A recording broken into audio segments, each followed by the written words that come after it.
Gene October from Chelsea, welcome.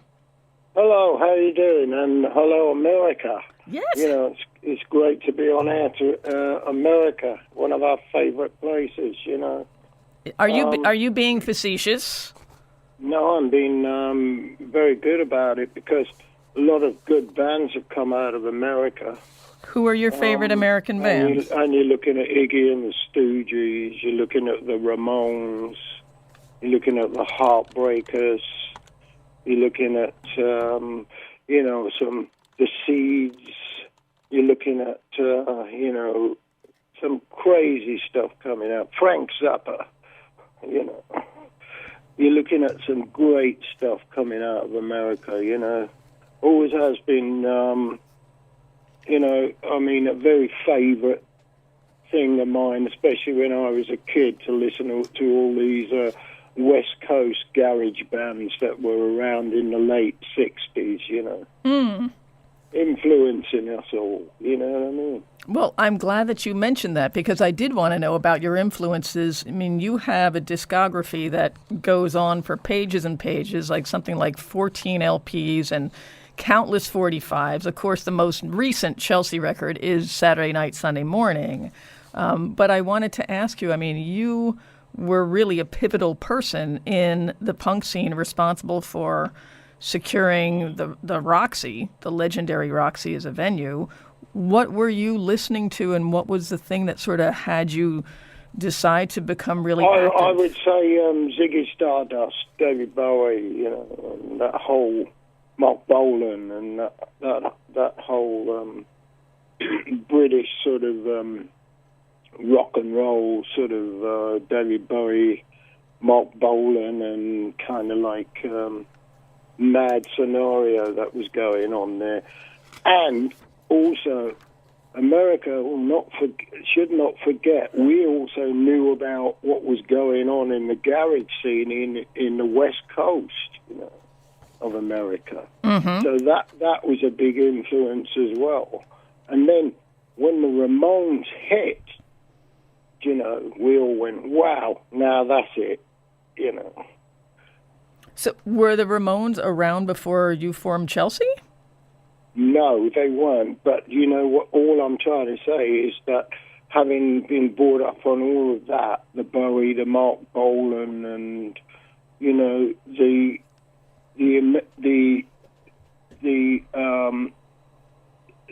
reggae scene then as well, you know, was very important as well. All the stuff that was coming out of Jamaica.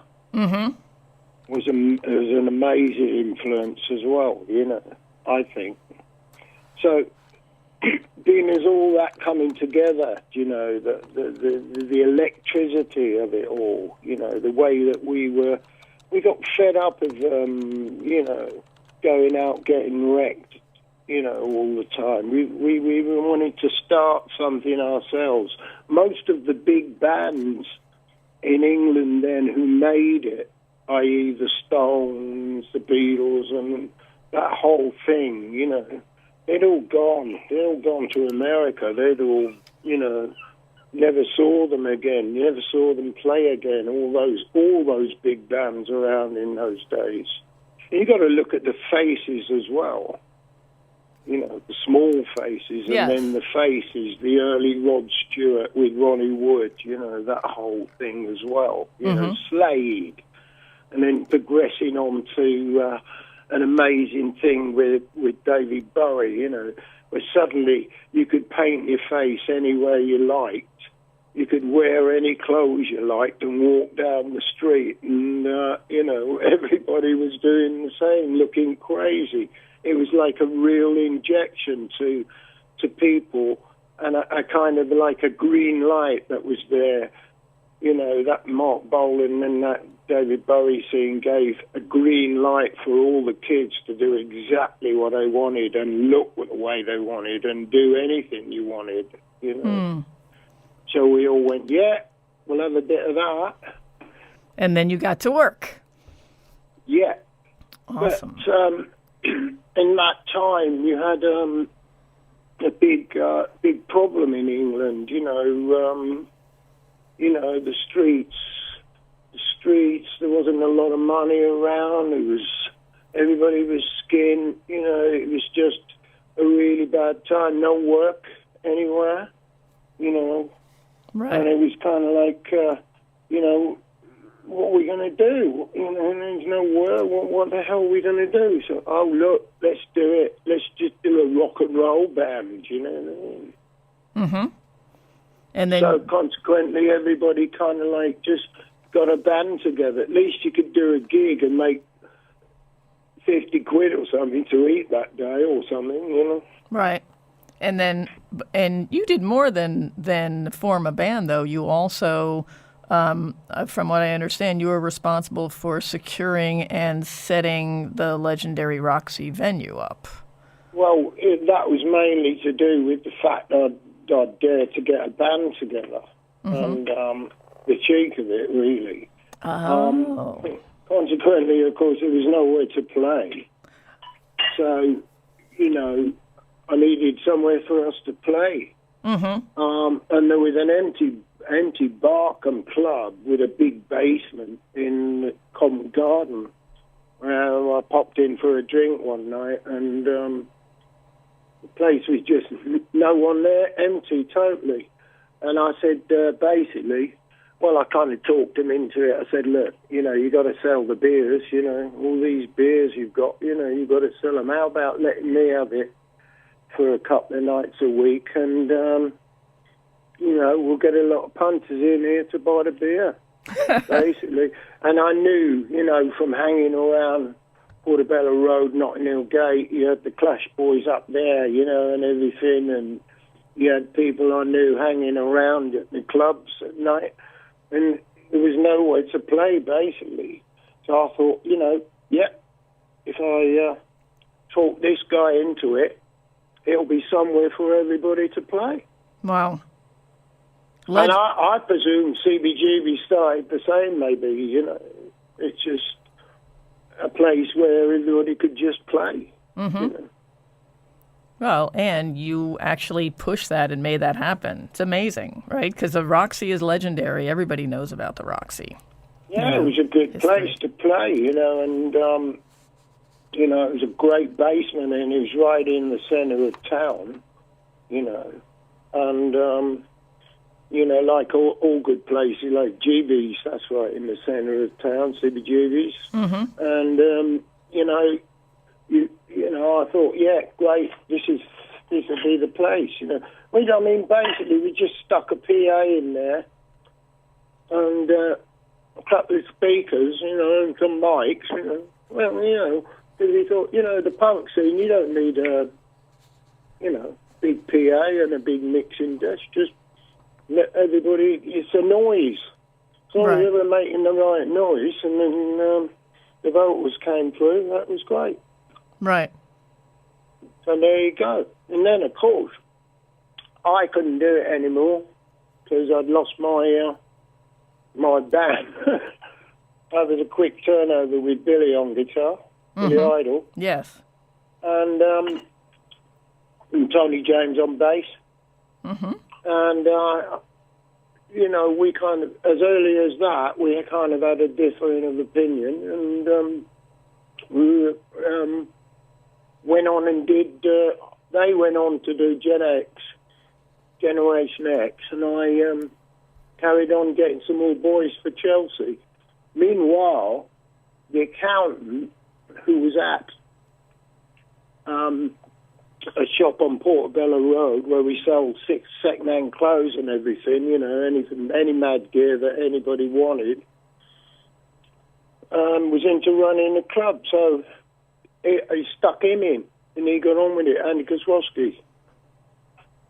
And Roxy was born, and he brought over all these bands from America, Jane County, Wayne County, yes, Cherry Vanilla,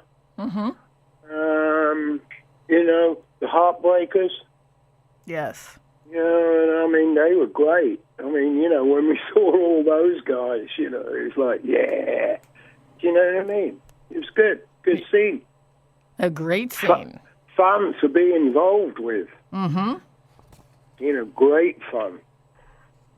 You know, and I'd say the same sort of thing. You know, if any, basically everybody can start their own scene. Find an empty club somewhere and go, you know, and turn it into a gig. Yeah. Well, and people can, but only certain people actually do. So. Well, it's up to people. You know, if they're bored and they don't like what's happening around them, don't like the music, what's going on at the moment on the radios or on the telly or whatever, doesn't get them off, you know, should start their own thing. You know, start their own sound, start their own clubs. Right. That is still, so you're... And their own look, if they want to look like that, just start it. And, you know, it's easy. All you have to do is do it. Right. It's not hard. Just do it. A man of action. Yeah. Absolutely. Just do it. Well, there you go. There you do go. So if you met somebody who never heard Chelsea, what album would you tell them to listen to? The first one, just Chelsea. Evacuate. Which we played. That was the first song I played today on the show. Yeah, that's a good album.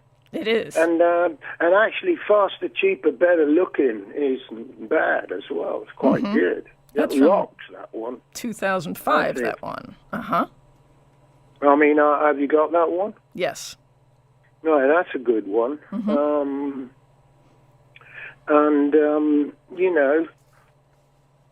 You know, I think, you know, we've been pretty sort of like, what would you say, always coming up. I mean, you just don't know what you're going to get from us. You don't know what I'm going to go through this year. And then I'm going to hit you with something else next year. and it's the life we live. It's the people we meet. The life we live. The life we live is the next album. Did you ever think you'd be doing this for 40 years? Blimey. No, I never... people always say, oh, do you remember that gig last year at whatever? No. I mean, I don't think about it. I just do it. You know, I mean, people remind me I've been doing it for 40 years. I go, really? Yeah. I mean, it's no big deal. Well, you just played a couple of gigs recently. I know, well, we're currently on tour in the UK, and the next gig we're doing is the Rebellion Festival in August. Blackpool. August 8th. I mean, a lot of kids should know about that. It basically, we get a lot of punk bands from America. I think NOFX are playing. Yes, NoFX are playing that festival, yes. They're playing this year, and I think the Kennedys are as well. So, you know, we always have these bands over as well. It's basically 3 days of punk bands all day playing at this festival in Blackpool at the Tower Ballrooms. And you're looking at something, I don't know, like 25,000 punks, you know, over these 3 days, you know, all watching these bands. And basically buying records and T-shirts and stuff and catching up on what everybody's up to, you know. Right. Yeah. It's a good little thing to be together, you know, or to be at, really, I think. And how is the new record doing? It was released in April, Saturday night, Sunday morning. Saturday night, Sunday mornings, it's received great reviews. I'm thankful for all of that. But, I mean, I think, you know, it's a good rock and roll album and people know that. And like yourself, I think, and like a lot of people out there, once they discover an album or listen to an album, they go, wow. And to me, to be honest, sales-wise, I don't know about that. I never check up on that. But to be honest, I'm not too bothered about that side of it. But, you know, when I get the comeback of people, you know, who go, man, that album rocks. Good album. Well, and it's that's worth it then. And it's different nowadays. I know that you used to work A&R for the IRS label many years ago, and I think that there's a change, a shift in the music business altogether. So selling may not be as looked at in the same way. Well, they do tell us that CDs don't sell at the moment, but I think there's a change again over here. People are buying stuff again because they want it. They want to have that album on a CD or vinyl. They want it. Mm-hmm. If they're not happy with just downloading anymore, it's boring to them. They want the actual product, which is good. I know loads of people have gone out and bought the album, which is great.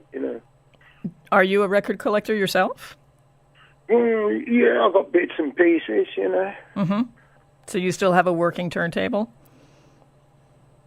No. Okay.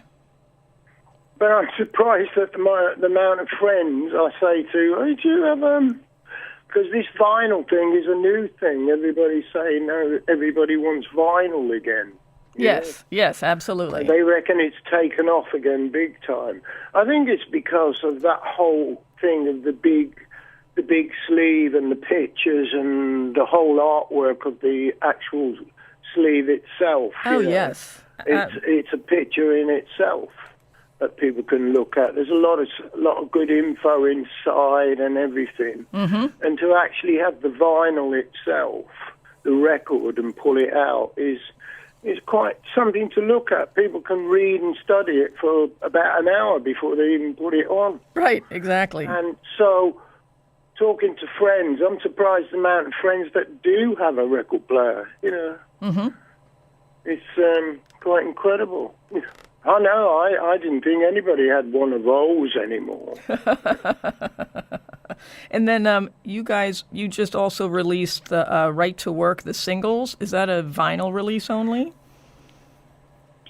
Well, no, I don't think that single's a vinyl release, but there's a great hits album out, a double one on vinyl. Right, that's what I thought. I thought it was called Right to Work, sorry. Yeah, the actual record is called Right to Work. Uh-huh. The actual double vinyl album with all the singles on it. Yeah. Mm-hmm. Sorry, I thought you meant the Right to Work single. That's yeah, clear.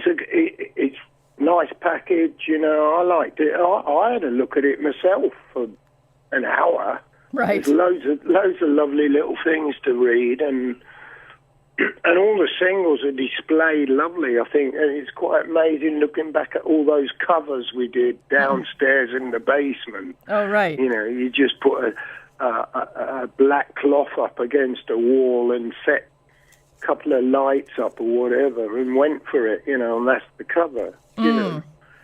Cost? Nothing. Right. Just the film when you took it down and got it sorted out at the chemist. Yes. But you see, it was there again. It was all imagination of. We did all our own covers, and they're great. To look back on them. Oh yeah, I remember that. That was fun. Yeah. Who did the artwork on the No Escape Decide single that sort of has the MC Escher? Oh, Chris Bashford done that. Chris. Oh, really? Oh, wow. Yeah, he's actually a very good little artist. He likes to do a lot of graphics and all that sort of thing. He's good at that. Nice. A lot of, good at illustrations and graphics, and he's got that kind of little arty hand. Mm-hmm. Although he's a drummer. Yeah. Well, I guess he's got. But, he's good like that, Chris is. Yeah. I love that cover. It's very, very cool. Yeah, it's quite in depth, isn't it? Mm-hmm. Yeah, there's a lot to it. A very deep thing. Just when you thought you've seen it all, there's another little thing somewhere. Yes. One of those covers, It is. Little things hiding in corners. Mm. Oh, speaking of little things hiding in corners, I read that you are in a scene in The Omen. during the rugby match? Little things hiding in corners. Yeah, I did actually. How did that happen? I was at I used to do, there again, the extra work just to be a body on a film, you know. It was 50 quid a day. Mm-hmm. And basically, you know, just to get money, this company would ring you up. Can you be at Elstree for 9 o'clock? And because I had my gear on, because I was doing a gig that night, so I had my Ted gear on. Oh, you're the drapes and me brothel creepers, and sort of like my hair all noshed up with a nice mad shirt on, do you know? And they put me next to Gregory Peck to begin with on the set, and it was a scene where his son was in the school playing a game of rugby, and we were all watching. We were supposed to be parents and whatever, all watching it. And I'm standing next to Gregory Peck, and I go, and we're having a go at the ref, and I go, I dig Gregory Peck right in the ribs. And I go, did you see that? And they stopped the film. They said, look, that's overacting. No need to dig him in the... Because he complained about it, so they had me moved. Which was funny, you know. So, I mean, I was in it. You could see me in it. You know what I mean? It's the first one. Mm-hmm. Yeah. And it's actually a rugby match. Yeah. And the crowd around it, and you can see me in there in my rock and roll gear. I found that funny. He did actually complain, you get that bloke moved, you know, he's going a bit over the top, he'll kick me next. See? Isn't that great, though? It's like Gregory Peck knows who you are. Yeah. Like, we found it funny. Yeah. All right, so then I have one more little piece of minutia that I wanted to ask you, because you're in the Black Sabbath video, Headless Cross, and you're the monk. The Headless Cross. Yeah. Old Mr. Iommi and his pals were up at the office, and they said, "Oh, Gene, come and do this. Come and be a monk." on the video, and I said, well, where are you doing it? And they said they're doing it at Battle Castle. Oh, and wow. That's where they did it, Battle Castle, which is in Sussex. Mm-hmm. And they said, you know, just do the scroll with your finger, you know, and wear this monk's outfit. You know? Yeah. So I did, you know. It was quite funny. The Headless Cross. Yes. I think Ronnie James Duo, I think, was on the vocal on that. Dio, yeah. Uh-huh. Yes. But, it was funny. Good, I mean, there you go, Sabbath. Good band. Great Good old band. Birmingham, England band, mate. And was... The originals. Yes. The original mad ones from Birmingham. Great stuff. Before Duran. Definitely put Birmingham on the map way before Duran Duran. Oh, the Sabbath did, definitely. Yes. Were you a Sabbath fan? And you got to look at the Sabbath were pre-ELO and all that, you know. Of course. Pre-ELO, pre-Duran Duran, it was Sabbath. Mm-hmm. And it's still Sabbath. Yes. Still nice and heavy. Mm-hmm. Absolutely. So there you go. Is there anything that you're listening to currently that you like? Anything new? Anything new? Yeah. Well, no. I've got to be honest, I haven't been listening for a while because obviously touring and writing the album and everything, I've been busy with Chelsea projects. Mm-hmm. You know, the faster, cheaper and better looking album, and then the Saturday night and the Sunday morning album, the new one. Yes. You know, mm-hmm. It's been taking my time up, and I think it's a good one. The actual track, Saturday night and Sunday morning, is nice. Mm-hmm. And then, of course, Society. Why Johnny Has No Respect for Authority. Well, that's kind of, that's sort of how it seems to me that's the way that... Because people are skint and they've got no future, they've got nothing to get involved in again. Mm-hmm. Everywhere they turn again, it's like, you know, they just can't get going in their lives again. So, and that's why there's no respect. But you can always write music. Yeah. And you know, if you can't get it going, rock and roll will get you going. And you just have to play a couple of chords, make a noise, make some kind of noise, maybe that is different. You know, if anybody wants inspiration, really, look at the early Velvet Underground. You know. Do you play guitar, Gene? No. So how do you write? I do in my head. Really? That's all you need to do is play guitar in your head. So, I can play it better than any guitarist. Of course. That's the way I look at it. Then how do you get songs out of your do head? Amazing lead breaks and, amazing structures in my head. But how do you get the structures in your head, out of your head, to get somebody to play them when you're in a band experience? Sing it to them. Okay. So you're then like... They get the chord off you, and they get the what are the breaks off you, you know what I mean? Whatever you sing the song to them. So, well, and you certainly can sing. I bet if you asked a lot of musicians and a lot of good bands, big bands, you'll find a lot of people do that. Yeah. Oh, I'm sure.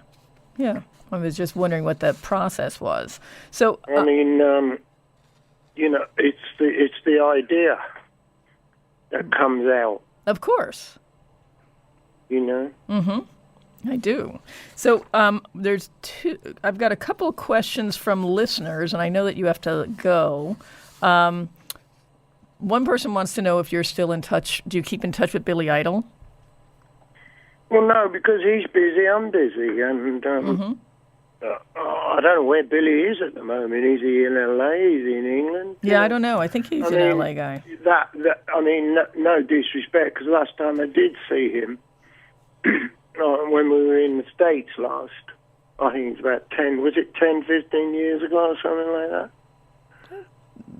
Anyway, last time I did see him over there, we had a drink and we had a chat, and he was really interested in what was going on over here, and have you seen so-and-so, and, catch up he was playing, What's so-and-so doing these days? All that kind of question, Yes. So, yeah, when we see people all the time, some of us don't see each other for a couple of years, but when you see someone, it's, hey, how are you? You know what I mean? Sitting have a drink and talk about things, but a lot of us are busy doing our thing. And then somebody else wants to know whatever happened to Henry Buttowski, Henry Days, off of the Henry Buttowski. Henry went on to play with ATV, Alternative TV. Mm-hmm. And then after us, that's what he did. And then he got a solo deal with A&M Records. I think he put out a couple of solo projects, a couple of albums maybe. But what happened to him after that, I don't know. Very good. And then I did want to ask you, Steve Lewins just recently passed away. He was your touring... Oh, did he? Yes. God bless him. Yeah. Great bass player. Yes, and he was... I send my condolences to whoever, and God bless Steve. And he had been in the Count Bishops and in Wilco Johnson's Solid Senders previous to joining Chelsea. What was the scene like with the R&B, sort of like the street R&B, like as the punk scene? Like, was everything all together there? Well, all those guys were playing the pubs a lot, in the Hot Rods, Count Bishops, and all those people. They were all Dr. Feelgood. Yes. The whole scene, they were all playing the pubs and, we used to watch them, but wasn't kind of, what we wanted to do. Do you know what I mean? It was a bit too, shall we say, a bit too what we'd been brought up on, and our older brothers had been brought up on the blues and that American blues scene and all that. Right. You know, But very 60s, very, yeah, man, you know what I mean? I'm hip. That kind of thing. And no disrespect to it, it's great stuff. Jimi Hendrix, that whole thing, you know. Mm-hmm. So we kind of moved on from that. So then how did you get together with Steve? How did you meet him? Well, Steve was free. I met him on Portobello Road, and we had an American tour to do, and a month before I'd lost the bass player. Mm-hmm. He had to do something, so I needed a bass player. So Steve slotted in and did that tour, basically. Oh, great. But with Steve, he kind of loved New York so much. I think he stayed there. Yeah, I think he may have, or at least came back, because he is on the No Escape Because, I mean, single. I was only using him for that tour. It wasn't a permanent thing, and you know. Mm-hmm. So I think, you know, he was pretty sort of lost it in London, and he wanted to probably get something together over there. I believe he did. He did a few things over there, didn't he? I think I don't actually know what his discography was. I know he's on the Decide 7-inch. Yeah, he was working. Yeah. He was doing a lot of solo stuff in bars and stuff, you know. Mm-hmm. Which he was trying to get himself together, you know. But that's what Steve wanted to do, you know. He loved New York. He fell in love with it once he saw it. Mm-hmm. Didn't want to come back. But God bless him. Yeah. Yeah, well, you brought him to New York. You helped him find what he loved. Well, you know, hopefully he was all right, you know, and hopefully, you know, Steve was Steve, and he was a great guy, and he loved the blues, loved it. Mm-hmm. Big blues person. Yeah. God bless him. God bless him. Mm. And what, for yourself, especially, you know, as time marches on, what Chelsea song do you still relate to best? Really? What song do I still relate to best? High Rise Living. War Across the Nation. I think some of your songs were ahead of their time, no? Yeah, High Rise Living. Awesome. Have you got that? Let's see.